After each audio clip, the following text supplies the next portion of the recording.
con mi querido Carlos Flores Rico, que él sí sabe, sí conoce del tema legislativo. ¿Cómo te va, Carlos? Buen día.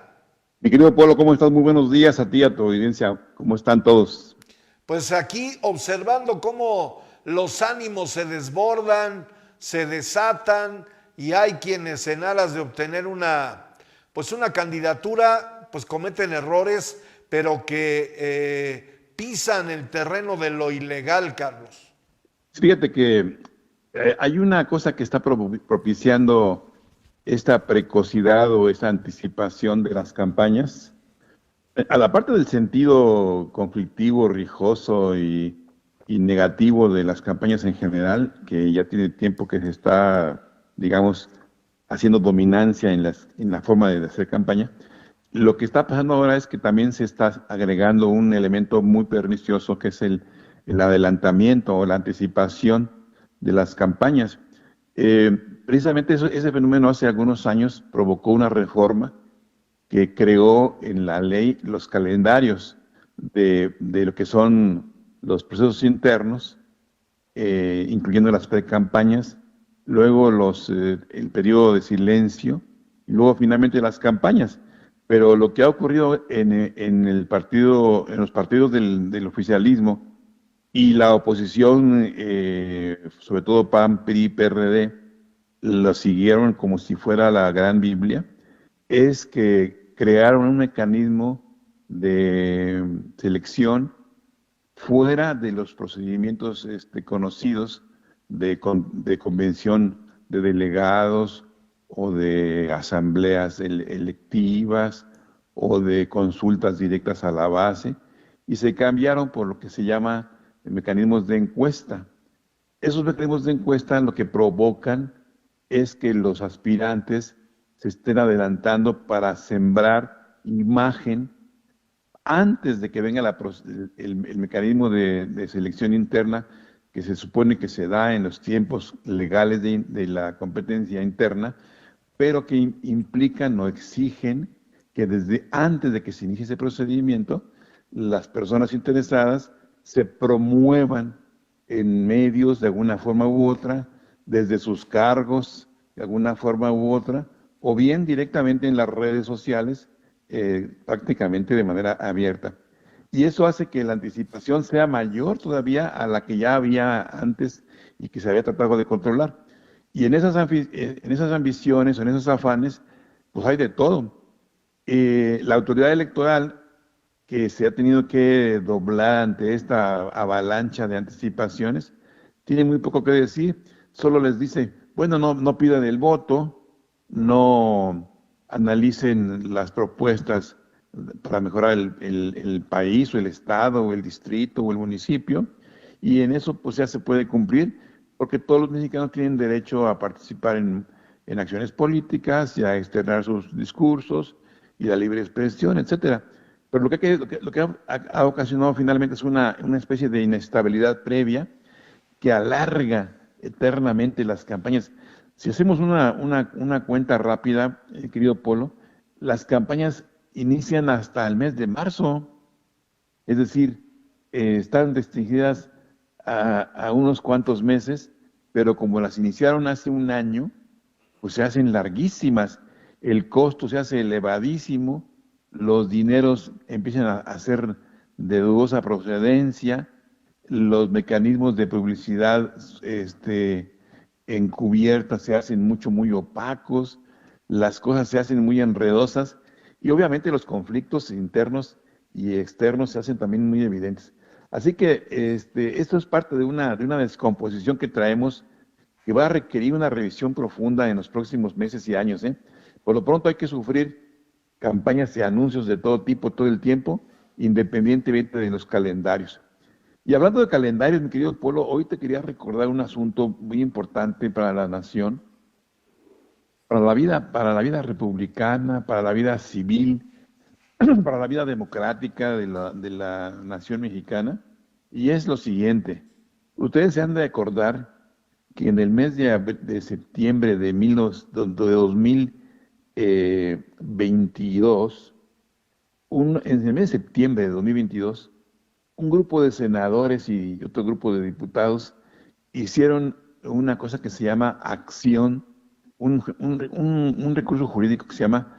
acción de inconstitucionalidad para oponerse a las reformas que el presidente de la República mandó al Congreso para pasar la Guardia Nacional, este cuerpo de policía federal que se transformó y que ahora es un monstruo de 128,000 elementos, para pasar la Guardia Nacional al dominio, al control operativo y al mando de la Secretaría de la Defensa, en una especie de teoría de que los civiles no han cumplido con las tareas de seguridad y que la Policía Federal, si se mantenía civil, no tenía la capacidad, etcétera. Una teoría que el presidente sostiene, mandó una reforma a las leyes que rigen tanto la Guardia Nacional como la Administración Pública y algunas otras leyes auxiliares, pero que para cambiar la Guardia de lo civil a lo militar, pero que subestimaron la capacidad que tiene la Constitución en el artículo 29 de obligar a que la policía sea civil, porque le impide al ejército, bueno, a las Fuerzas Armadas, tanto al ejército como a la Marina, el desempeñar tareas distintas de la disciplina militar en tiempos de paz. Y ese debate fue muy grande, fue muy fuerte entre el oficialismo y la oposición, sobre todo los grupos de derechos humanos, los militantes y activistas que están en contra de la militarización del país, y llevaron a la Corte esa acción de inconstitucionalidad a través de los legisladores inconformes. En este caso, la acción 137, que fue del 23, que fue llevada por los senadores disidentes. La Corte la recibió en enero, exactamente hace un año. Y entonces la recibió en noviembre, pero en enero hace un año cerró el proceso de alegatos y se puso a trabajar en el estudio. Y en el mes de abril, si no me acuerdo mal, el 20 de abril del 2023, o sea, hace casi un año, hizo la decisión y el análisis y votó, y sacó 8 votos en contra y 3 a favor de esa reforma. Por lo tanto, la Corte la declaró inconstitucional y regresó, u ordenó más bien, que se regresaran las cosas al estado que tenían antes. ¿Cuál era ese? Pues que la Policía Federal, ahora convertida en Guardia Nacional, se mantuviera dentro del ámbito civil. Y le dio al gobierno, a diferencia de otras sentencias en las que la ejecución es inmediata, le dio al gobierno un plazo para que convirtiera o para que regresara o revirtiera esa entrega que había hecho el presidente de la República de la Guardia Nacional al Ejército y la devolviera al mando civil a cargo de la Secretaría de Protección y Seguridad Ciudadana. Pues bien, el día 1 de enero, hace una semana, ese plazo se venció, mi querido Polo, y deberíamos ya estar hablando en este momento en qué condiciones y ante qué futuro inmediato se ve este regreso de la policía llamada Guardia Nacional a los ámbitos civiles, y sin embargo, 8 días después, hoy 8 de enero, no tenemos absolutamente ninguna información, ningún dato o indicio que nos pueda decir, bueno, ya regresó el mando de la policía llamada Guardia Nacional a la Secretaría de Protección y Seguridad Ciudadana, y ya estamos de nueva cuenta en el régimen establecido y ordenado por la Constitución. Pero no hay absolutamente nada, ninguna señal, mi querido Polo, y eso es una señal terrible, porque indica que más allá de la retórica, del debate o del cuestionamiento que el presidente y su grupo político hacen cotidianamente a la Corte, ahora se está llevando a los hechos de lo que podíamos adelantar, que parece ser un desacato. Y un desacato de ese tamaño ante una sentencia de la Suprema Corte, es decir, del máximo tribunal, sería muy, pero muy grave para las instituciones de la República. Entonces, el llamado, o más bien el comentario que yo quiero hacer esta mañana es en qué consiste el regreso de la Guardia Nacional al mando civil una semana después de que se ha vencido el plazo de la sentencia que ordenó su readscripción al mando civil y el reconocimiento de que los miembros de dicho cuerpo, que es un cuerpo, insisto, gigantesco de 128,000 personas, sea conducido bajo las reglas de la convivencia de una policía civil. Eso para mí es una señal clave de si el presidente va a pasar de los actos o de los hechos de retórica a los hechos en los que se pueda digamos, desacatar un mandato supremo de la Corte Máxima, del máximo tribunal de la República en materia de constitucionalidad. Junto con esa señal, pues entonces tendríamos que entender la otra que está paralela y que ha ocurrido hace unos días y que entró en vigor también este 1 de enero, que es el nuevo nombramiento de una ministra nueva, que como no logró los consensos en el Senado de la República, de acuerdo con lo que la Constitución ordena, en la segunda vuelta en la que el presidente propone y los senadores no se ponen de acuerdo y no logra la candidatura a una unión de 2/3 de los votos, el presidente designa directamente a la ministra. Y eso ha ocurrido con la señora Lenia Batres, que llena de un debate muy intenso sobre su idoneidad, pues ya es la nueva ministra que sustituye al ministro Saldívar, que ahora está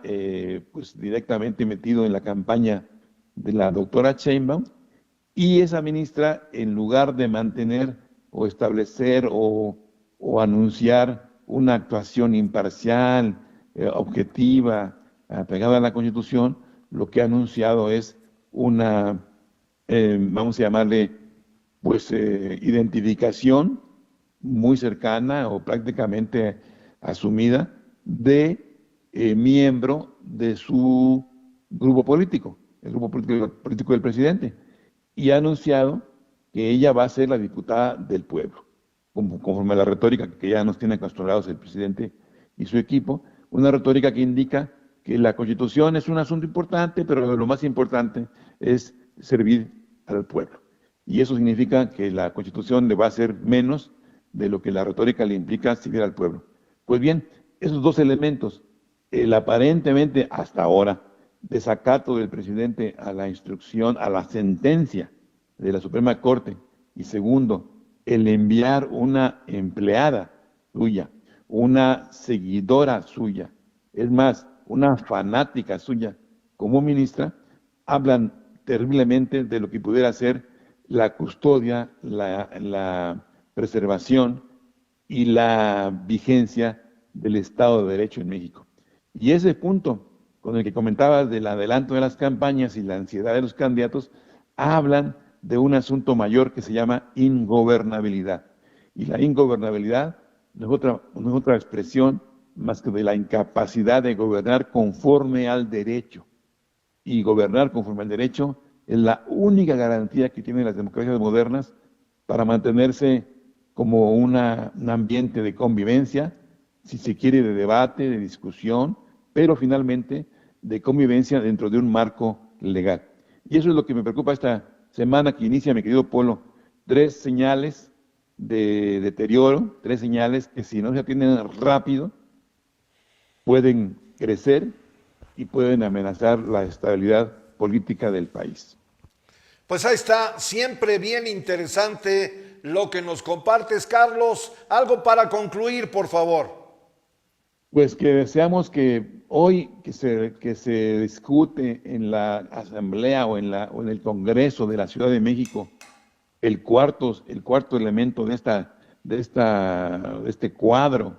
de decisiones que tienen que ver con el poder, con la impartición de justicia. Hoy se discute, mi querido Polo, en la Asamblea, en el Congreso de la Ciudad de México, si se ratifica o no se ratifica a la fiscal Sí. Ernestina Godoy de la Ciudad de México, que como todo el mundo sabe es una muy conspicua, muy relevante representante del equipo de la señora Sheinbaum, y sin embargo considero yo que tiene mucha siembra de crítica, fundada o no, tampoco soy experto en esa materia, pero tiene mucha crítica en los medios, en los grupos defensores de derechos humanos y obviamente en los partidos de oposición, para que no sea ratificada. Esto va a ser, ya está siendo en este momento discutido en el Congreso de la Ciudad de México, y el final de eso se sabrá hoy a mediodía. Si ya se define de una vez este asunto, sabremos si se confirma un cuarto elemento de preocupación en esas áreas de impartición de justicia, que aunque aquí es un caso de procuración de justicia, porque el Poder Judicial es el de impartición y administración de justicia, forman parte del sistema general de justicia que está al alcance de los ciudadanos. Si hoy se decide ratificar a la señora Ernestina Godoy, actual fiscal de la Ciudad de México, que no ha mostrado independencia de gestión respecto del gobierno, o si se le releva y se le detiene en este intento de reelección por considerarla que no representa la independencia, la autonomía que debe guardar tanto las fiscalías como los jueces del gobierno del nivel de que se trate. Hoy sabremos si eso es cierto o no lo es cierto, y mi deseo es que cual sea el resultado, cualquiera que sea el resultado, sea un resultado transparente, sea un resultado democrático y un resultado producto de la reflexión de los legisladores y no, como aparentemente hoy se ve, producto de una presión donde fue detenido un personaje de la política local el día de ayer y donde fue baleado un automóvil de una de las diputadas que se oponen a la reelección de la señora fiscal. Esos dos son elementos muy, muy graves que si son ciertos o si fueran ciertos, indicarían un terrible, pero verdaderamente terrible, deterioro de la situación democrática en la capital de la República, que no es más que el reflejo principal del deterioro que se ve a nivel nacional. Ese es mi comentario final, mi querido Polo, y estaremos muy pendientes el día de hoy y el curso de esta semana. Gracias, Carlos. Abrazo grande. Hasta pronto. Que te vaya muy bien. Es el maestro Carlos Flores Rico con su ventana nacional. Siempre es importante tener la opinión de un analista, pues con un foco en todo el país y los acontecimientos que se van generando.